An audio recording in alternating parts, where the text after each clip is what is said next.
Admit. What up, coach? The audio connected.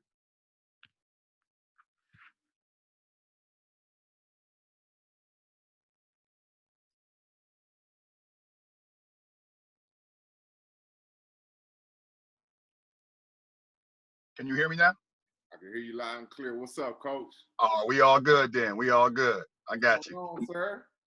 Nothing much, man. Nothing much, man. Just trying to hang tight. That's about it. Man, it's crazy, man. This COVID thing, man. I heard, I got the notification from Greg Abbott that they finna start opening up some things. How things over there in Alabama? It's a gradual process. It's a Okay. gradual process, man. They starting to open up some things gradually, man. But I still think people are still, being cautious, which they should. So I think it's gonna be a long time before we get back to normal. Man, coach, I think so too, man. Just doing some research, man. I think we need to sit tight. I love the game, but I love life a little bit more better.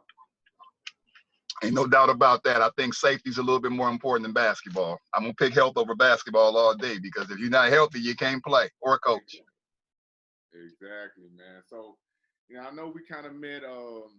We met when we both seen Morgan Williams take care of the big giant. So we met at the Final Four. How many years ago was that, coach? Uh Man, had to be what, three? Maybe three or four. I can't remember exactly, but I think it was either three or four. Yeah, man. That was. I remember I came up to you, just started talking. We kind of just kicked the vibe off of it, man. Yeah, it was organic, which is how it should be. When you a basketball junkie, you can tell when you meet another basketball junkie. So the conversation just flowed from there. Yes, sir. So, man, kind of tell us where you at. Tell us about your background, basketball. Your rich history. I don't know how rich it is, but I share it with you. Well, I'm at Auburn right now, man. I'm going into my ninth year. Been here, like I said, for 9 years, man. Enjoying it, man. We came in 2012, so we're going into 2020, 21, man. Been coaching overall women's basketball. This is going into my 19th year. I also coached a men's professional team over in Norway for a year back in 2002. So also coached middle school basketball, boys and girls. I've been at the varsity level, boys in high school, assistant coach in high school. So I've been coaching for a while, man. I've been coaching for a while. I'm from Wisconsin originally. So I started out coaching, like I said, 8th grade middle school boys and girls and high school in Wisconsin. And then from there, I went to St. Louis. That was my first Division I women's coaching job. Got you, man. So you played some ball in your time, man. From what I understand, you got a winning, you got a winning pedigree, right? Oh yeah. Oh yeah. Yeah. I played a little bit, man. It's interesting, man. I was having this conversation with a friend the other day. I said, you know what? I said in all my years of playing basketball from age 5 through, I think I finished in Taiwan. I think I was 26 or 27. I've never had a losing record. Never had a losing record. Yeah, I started at University of Richmond. I was there for 2 years, and then I transferred back to a small school back home in Wisconsin. But when I was at Richmond, I was a part of that first 15th seed to be the second seed. We beat Syracuse in the first round of the tournament back in '91. So got a little bit of a winning pedigree, a little bit. Interesting, man. So what made you pick up the ball and be like, this is my wife for right now? Nah, for life, bro. Yeah, I love it, man. It's something about that ball, man. Even right now when I pick it up, it gives me a feeling that nothing else gives me, other than my kids. But it's something, man. I can't shake it. It's a love affair, a real one.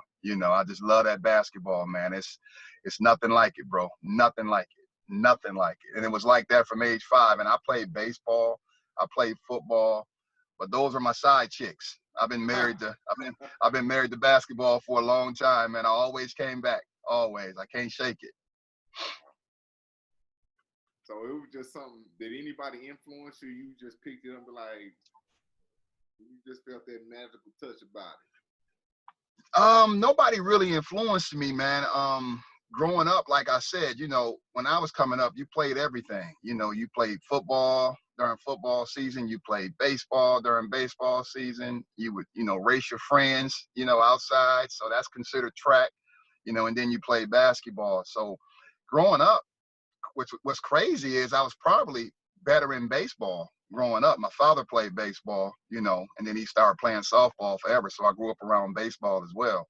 And then I would probably say football was probably my second sport that I was probably the best at, so basketball was probably third, but when I got to like 6th, 7th grade, man, like I said, I kept going back to it, when I got a little taller, and I always had an innate understanding of the game, and I always worked on my game. So, it's just something that, man, I fell in love with at a young age, man. And then once I saw a future in it, I just stuck with it, man. And it's been with me ever since.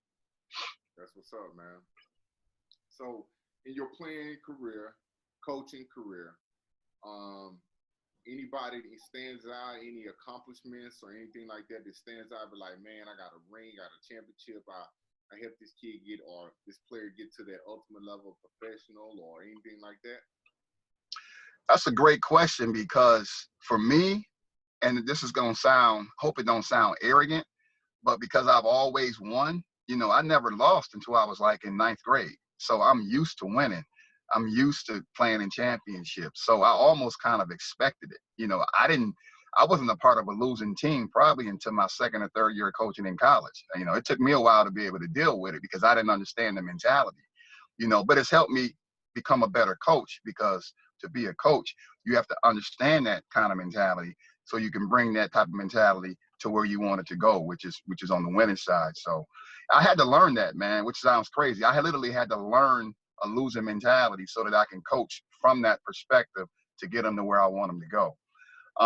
In terms of a basketball accomplishment, with me, man, being a part of that 15th seed team to beat Syracuse, that was huge. That was huge looking back. And I still got great relationships, with those guys now. A lot of those guys are still in basketball. One of my teammates, he's the lead assistant for the Chicago Bulls right now. I got one that's been an NBA official probably for about a decade. I got a bunch of them who has daughters who are now playing in college. One's playing at Northwestern. She started this year at Northwestern. So through that experience, man, I was able to cultivate and develop a lot of relationships that I still have to this day. But with me, in terms of coaching, man, it's all about the process. With me, it's all about the process, man. I just love the process, because if the process is right, then winning becomes a byproduct of that. And sometimes there's lessons to be learned in losing as well. So you got to fall in love with the process. So that's what I'm about. It's really interesting, Coach, because I was a part of the similar situation, coming from a winning program, putting banners up, winning championships. And I was a part of a program that had a losing mentality, losing culture. And I was like, man, it made my skin itch and irritate it. And yeah.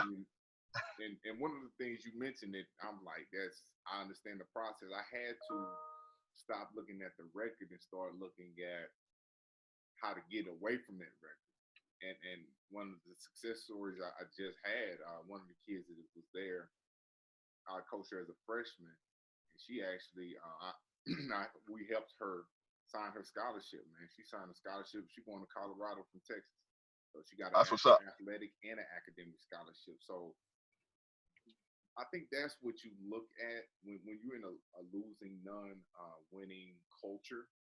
You have to be like, okay, so your vision, your creativity, your imagination has to take place. And how can I get out of this situation? Oh, I'm telling you, man, just to add to what you said, man, it's like I said, once I learned that, because I fought it for a while, because I just didn't realize people had a losing mentality, because I've never really been around it. So I'm looking at it, I'm thinking to myself, you really don't think you can win? Like, I don't know what that feels like to step on the court. I don't care who it is. Once that ball goes up, I feel like I got an opportunity. I worked Michael Jordan's camp right before my freshman year at Richmond. This is the year before he won his first championship. So this is prime Mike. The Oh, year before he wow. won his first championship, the summer of '90. So I worked this camp for 3 weeks straight. You know, roommates Jimmy Jackson, you know, longtime NBA player Jimmy Jackson. Yeah, He was a yeah. counselor. He was a counselor with me. Allen Houston, Rick Fox, Mike Hopkins, who's the head coach at Washington right now. We would go at it every single night from Sunday to Thursday. Scottie Pippen would come play, B.J. Armstrong. But my point is, here I am, an 18-year-old freshman to be going to the University of Richmond. Once that ball goes up, I'm trying to beat Michael Jordan.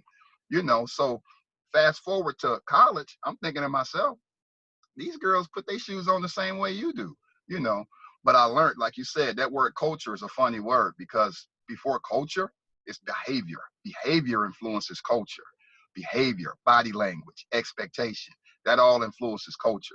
So once you can change that, then you can change the culture. But I had to learn how to lose to teach them how to win. So it was all a good lesson for me. It made me become a better coach. And I think what and I might be stepping on some toes, but hey, this is my platform, so it really don't matter. It don't matter to me. So, oh well. But you know what I noticed, man? A decent coach with great players never works on his talent sometimes. And if you take a group of players that's not that productive, not that skilled, and then you take them from here to here, that shows where you are as a coach. Oh, no doubt. Oh, no doubt. And I'm gonna go another route. It's hard to coach good players because they don't want to listen. So you got to figure out a way to reach them. That's why Phil Jackson's in the Hall of Fame. Everybody couldn't coach that Chicago Bulls teams, you know. And it's funny because a lot of people look at that and they say, well, anybody could have coached Michael Jordan. Well, Doug Collins did. He didn't get a chip. Stan Albeck, he didn't get a chip. They didn't win 72 games. Now, mind you, I know Pippen had to grow up and they had to make some trades or whatnot, but it's tough to coach talent too because talent doesn't always want to listen. So to become a good coach, you know, like you said, you got to be able to take a group that's maybe not great and formulate a team and make them understand that it's big. There's something about the game that's bigger than them individually, and if see if you can mesh all that to form a cohesive unit to put yourself in a position to be successful.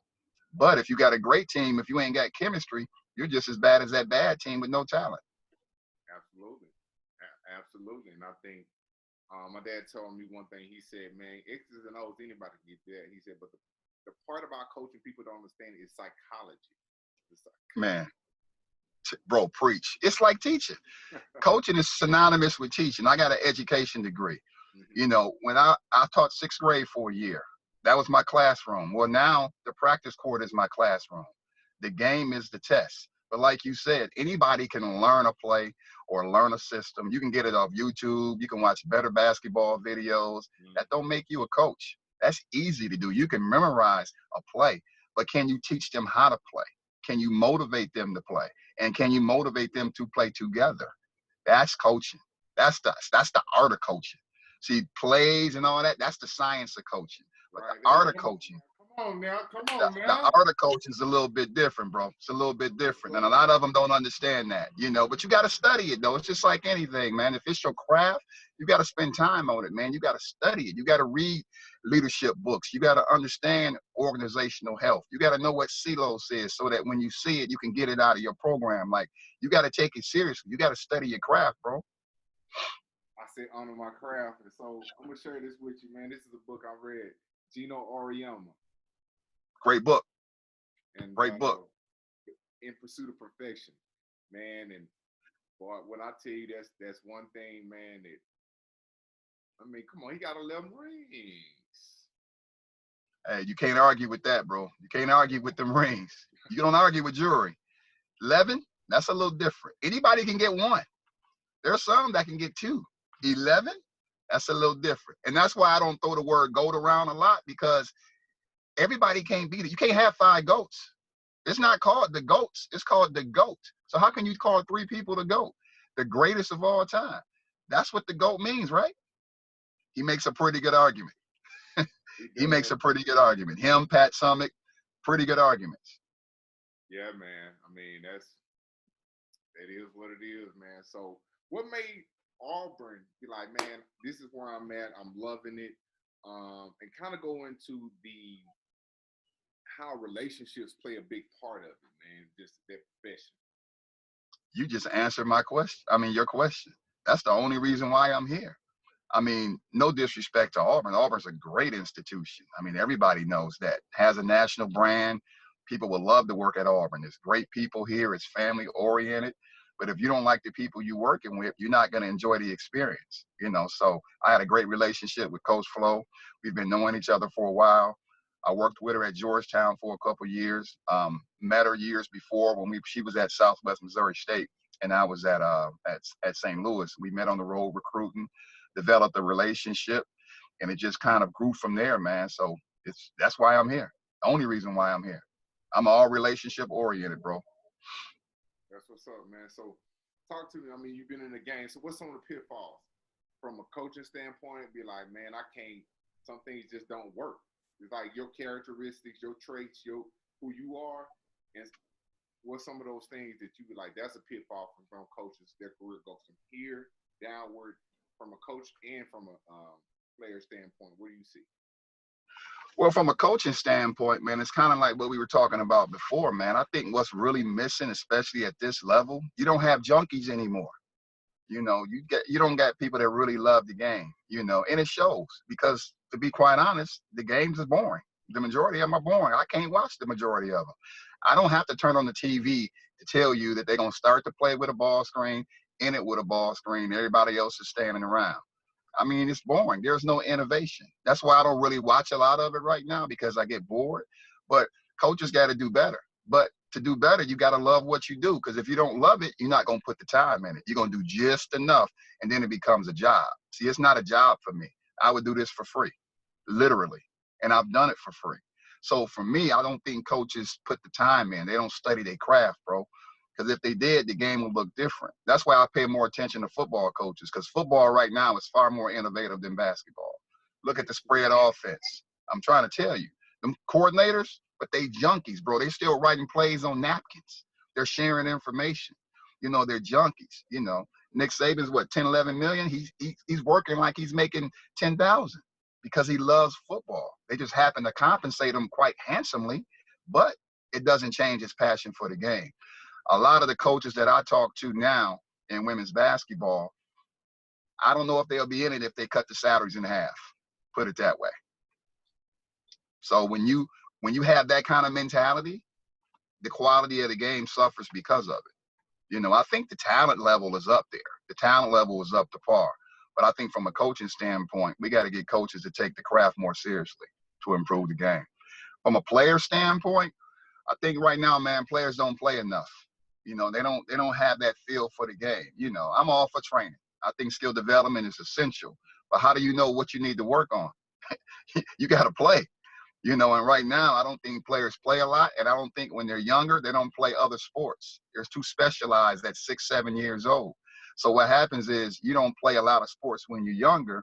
What you're doing is you're overusing certain muscles, years and years. So when you get to college, you're injury prone. I think studies have shown, I don't have the facts with me right now, but studies have shown that players who play more than one sport growing up, they're less likely to get injured when they get to college because they're developing their entire body and not just overusing certain muscles. So I think kids need to play more sports, man. And there are a lot of sports out there that you will benefit from in terms of basketball if you play them. Some of the best basketball players were soccer players. Look at their footwork. Look at Hakeem Olajuwon, Steve Nash, Luka Doncic, Tony Kukoc.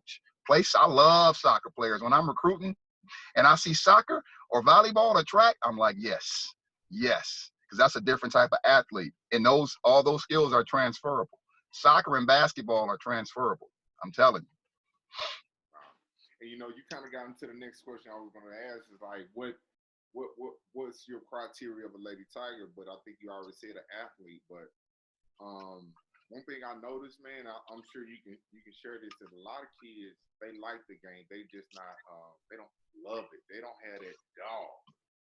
Oh man, you touched the spot with me on that one. When I got 3 categories when I recruit, bro. Okay.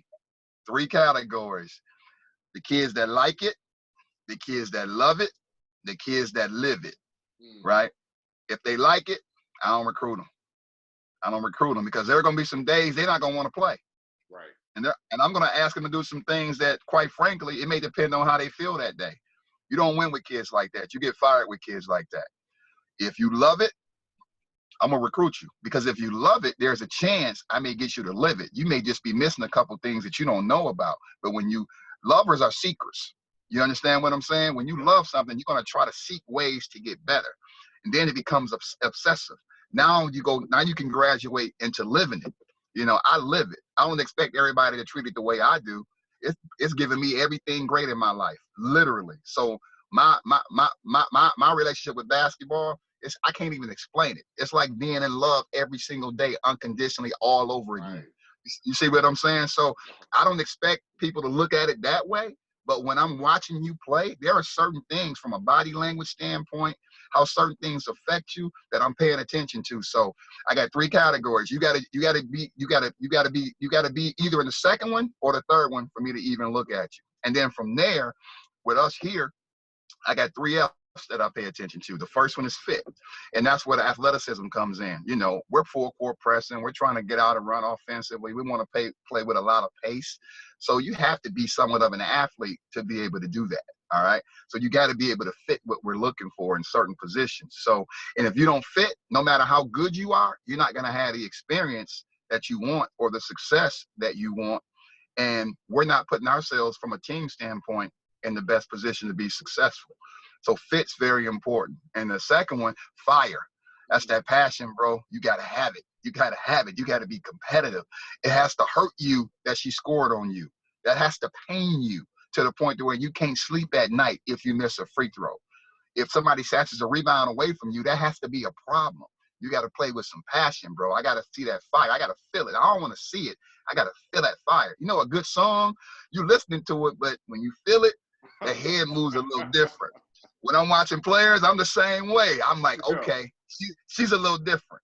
She's a little different, And then the last one, which is kind of not a segue into what we're going to talk about next, but I kind of alluded to it previously. Got to have feel. Got to have feel for the game. Well, how do you get that? You got to play. And that's what I mean. Kids who don't play, you can't develop feel from a drill. That cone can't take it from you. All right. You see what I'm saying? It can't take it from you. I ain't seen a cone get a steal yet. Now, I'm not saying there's not a place for it.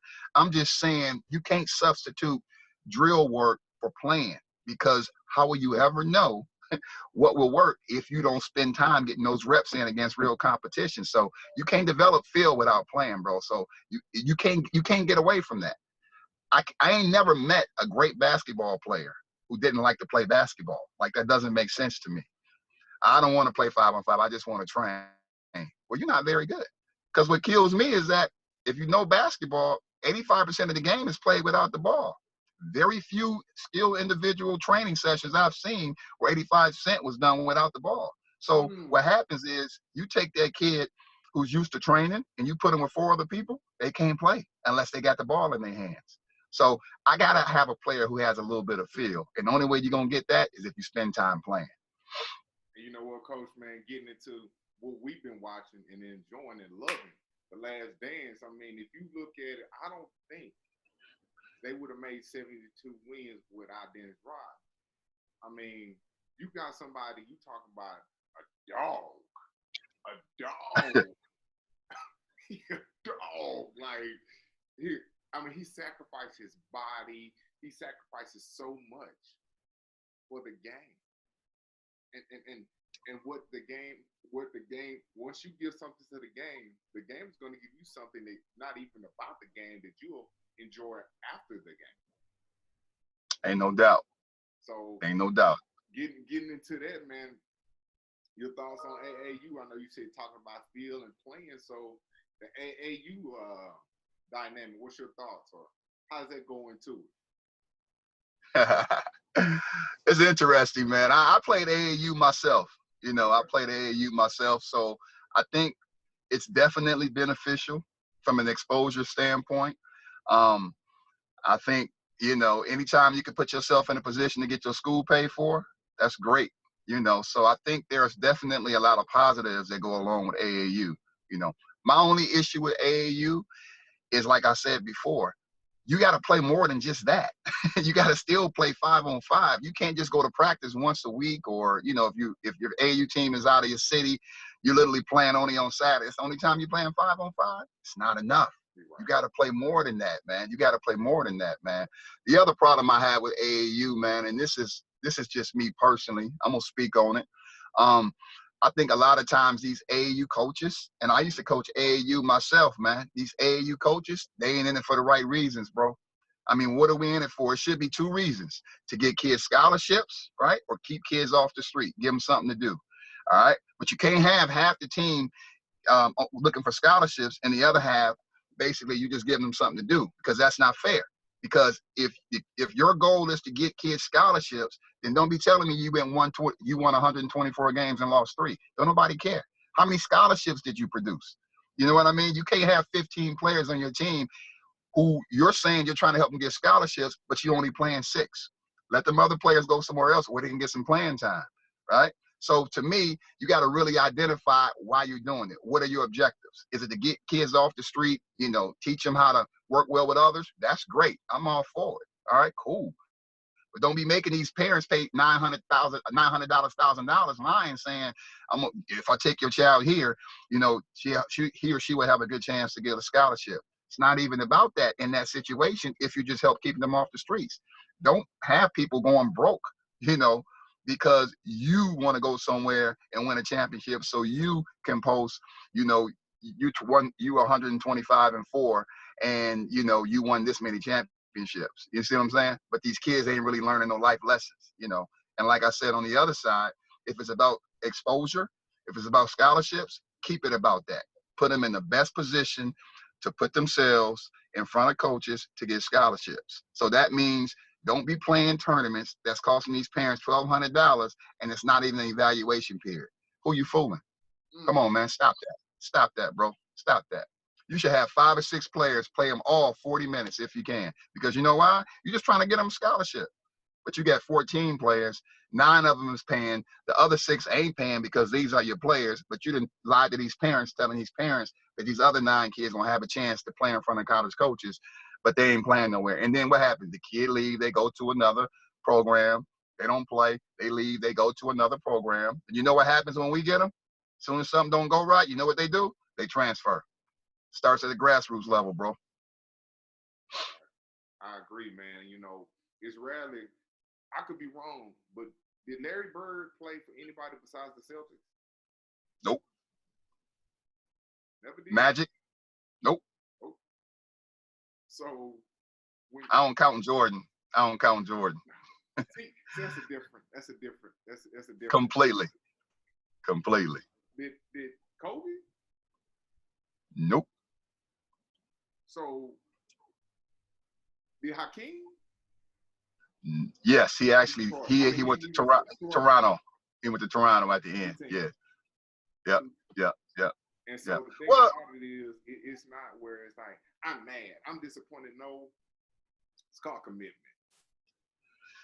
And that's the thing, man. I tell my daughters that all the time. I said there's something, and I know the game is totally different, you know, now than it was back when I was coming up. And I don't want to be, you know, the old guy, get off my lawn. I don't want to be that guy. So I understand the eras are different, generations different. Right. But there's something to be said about fighting through adversity. There's something to be said about commitment. There's something to be said about loyalty. And that starts young. You know what I'm saying? Like, parents have to teach their children that young.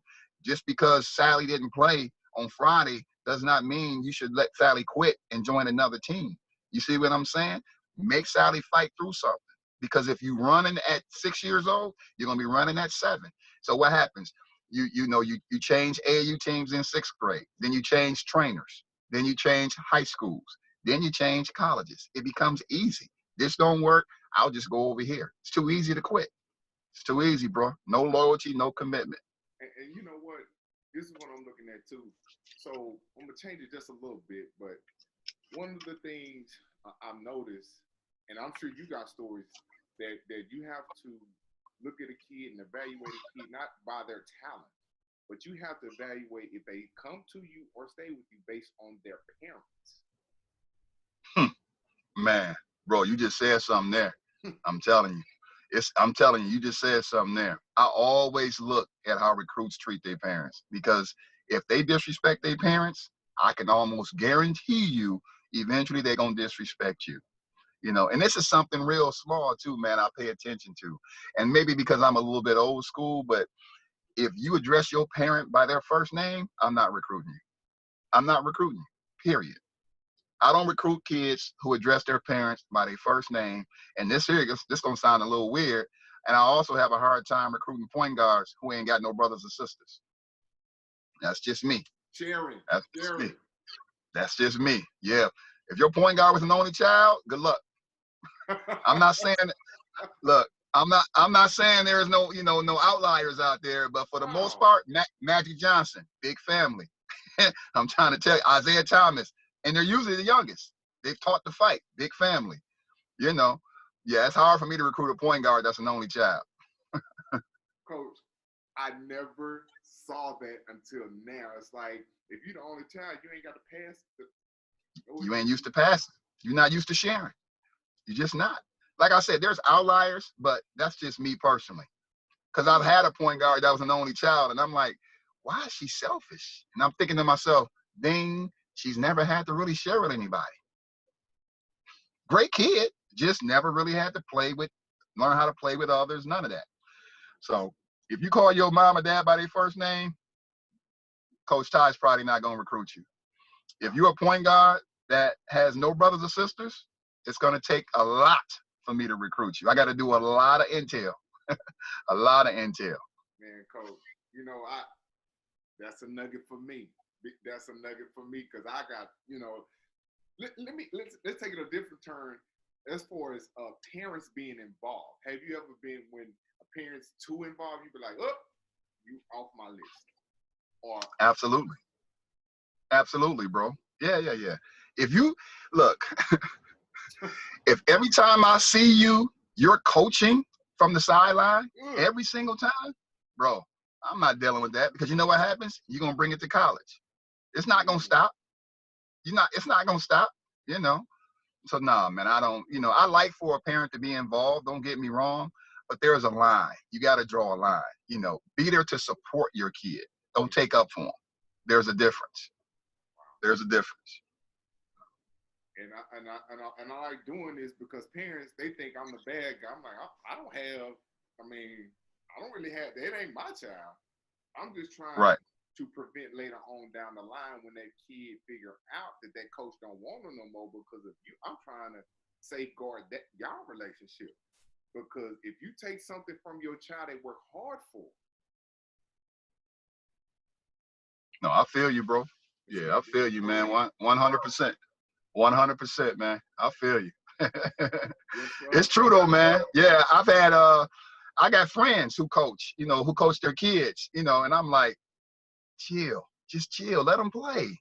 Chill, let them play. There's a reason why there's a coach. Let them coach. I'm not saying don't support your child. I'm not saying work on certain things when they get home, but know when to draw the line. I got kids now. I got kids that are playing. When I go to games, you can tell because the coaches know I coach. I can tell that they're waiting on me to say something because they'll make a statement, or they'll tell the kids what to do, and then they'll turn around and look at me to see my reaction. And I have none. I'm coming to the game to be a dad. I'm not coming to the game to coach. Do your job. I know how hard it is. I'm just here to support and be a dad. That's it. And you know what? There's a difference between coaching and cheering. Absolutely. And absolutely. Since I'm in the profession, and it's like a couple times, and a lot of times I just be like this, and I might give like, hey, shoot, I know where the shot is. You shoot flat, but besides that, man, I try to my best to incorporate. What I think his name is Coach Martin. He coaches at He used to coach at Kansas State. South Carolina. There it is. He said, yeah, Frank Martin. I don't say a peep. And nothing. How emotional he is as a coach. He'd be like. Exactly. I don't say nothing. Just play. You can't play and look up at me and look at the coach at the same time. It's too many distractions. Just play. You know, when we get home, and I don't even, when we go home, I'm not one that you should have did this, you should have did that. Sometimes I think it's important for them to try to figure it out on their own. Now, if you ask me, I'm going to be honest with you, but I don't want you walking to the car like, oh my God, this ride is going to be long. No, no. Did you have fun? Were you a good teammate? Did you have good body language? You know, those are the things I'm more concerned about. You know, whether or not you made shots or whether or not you forgot a play, I could care less. Were you a good teammate? Did you have fun? Did you play hard? Okay, we good. Now, if they say, well, Dad, you know, can you help me work on my shot? Absolutely. You know, if this is what you really want, Dad, can you help me work on my handle? Oh, no doubt. If this is what you really want, that's how I am. Wow. So, Coach, man, a day-to-day, what's a daily schedule for a coach as well as a player in and out of season? In season, it's hectic, bro. You putting in 12 to 15-hour days, man. I usually get to the office around 7, and we'll practice from like 2:30 to, I mean, on an average with film and meetings and things like that. We're out of there probably about 5:30. So then after that, you may watch a little bit of practice film, make a couple calls. So I'm usually home about anywhere between 6:30 and 7. So you're talking about 12 hours, man, in season. Out of season, it's not as intense, you know, but I still get in around the same time because I'm a routine-oriented guy. I got to go in, I got to work out, I got to go through my woosah. That's just me, you know, but I usually get out of there a little earlier off season, probably about 5 o'clock. In terms of players, you know, with us, like I said, we'll start practice 2:30, go to about 5. So their first class is usually around 8 o'clock. So you go to class, then in between classes, you probably got tutors, you probably got mentors, rehab. And then we force our kids, not force, but we make sure our kids get in at least 10 hours of study hall a week. So you got to figure out on your own how to manage that time. So we help them with mentors and tutors how to, you know, with how to manage their time. But to be a Division I college athlete or a coach, bro, it's time consuming, man. You got to really commit to it if you want something out of it. So what I'm hearing, it ain't no time for mom and dad to be on the phone all the time because they tired. Yeah, they don't have time. They're probably FaceTime I'm going to class or FaceTime I'm after practice. They'll figure out a way to get it in, you know, but the truly great ones, you know, the ones who end up being successful, they learn how to prioritize very early, man, and they're very routine oriented. They stick to a certain script. And those are the ones who usually have the most success. Man, I get it. I get it. I played at every level. So it's like, you be like, hey, and here's what parents don't understand. And I've actually heard parents, when I was in the losing culture program, I've actually heard parents say, we playing on Thanksgiving, on Christmas. I'm like, that lets me know you might not be ready for that. Yeah, you recruited the wrong one. Yeah, you can't have them seasonal players. I only want to play sometimes. You know, those sometime players get you fired. They also come with, I call them summer jumpers. Some of the time it goes in, some of the time it don't, because you ain't putting in that time. You want to work when you want to work, when it's convenient for you. There's a certain word that's called sacrifice. Sacrifice means you got to give up something that you want in order to get something else that you really truly want. All right, it's not a sacrifice if you ain't giving up something that you want. So you may be giving up Thanksgiving. You may be giving up Christmas to get that ring in March, but you know what you signed up for. So yeah, absolutely. There's no days off, none. You know, Coach, there's a difference between an inconvenience and a sacrifice. Absolutely. So absolutely. I just tell them, man. So, but yeah, man. Hey, you've been in the game for a minute, man. It seems like, man, that God has really blessed you. You favored. Bro, man, God has blessed me, man, so much, man. I think about it every day. I'm so thankful, man, and so humbled just to be in this position, to be able to help others, man. And that's what I'm really in it for, man. I'm just trying to give out nuggets, man. I don't know how much time I got left, so I'm trying to give everything I got away every day. So I try to help as many people as I can, man. I'm about servant leadership, and hopefully, you know, other people can take what I give them and pay it forward, man. That's what I'm all about, man. I'm gonna do this, man. I'm not retiring. You know, I'm gonna always be doing something with basketball. This is not a job for me. This is a passion. You feel me? You're a lifer. Man, it's what I do. It's who I am. I love basketball, man. I love it, man. I love it. That's beautiful, man. Coach, I greatly appreciate it, man. If you in the Dallas-Fort Worth area, you got to hit me up. Oh, you know I am. No doubt. No doubt, bro. You ain't got to worry about that. No doubt. Because if I get in Bama, I'm just like, say, man, let me hit Come holler at me. So. I got you, boy. We go get some lemon pepper wings, man, and sit and talk basketball all night, bro. That's what we gonna do, no doubt. Because I know Bama got some spots. I know Bama got some barbecue down there, don't they? Oh yeah, they got some barbecue, no question. But I'm a lemon pepper wing guy, bro. I'm a lemon pepper wing guy. Yeah. I'm a lemon pepper wing guy. So I got a spot for you. Come on down and holler at me. Likewise, I got a nice little burger spot up here, man. But I tell you, I don't know if you eat burgers. Oh yeah, no doubt. Do I eat burgers? Oh, you think I eat what? Impossible burgers? The vegan burgers? Nah, man. I work out so I can eat burgers.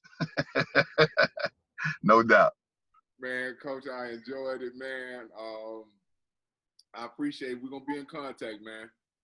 Okay. All right. We'll do, man. I appreciate you having me on, man. Good talking to you. Good seeing you again, bro. You're looking good. Appreciate it, man. Hey, you stay safe, man. Okay. You too, bro. You and the fam. Much love. All right.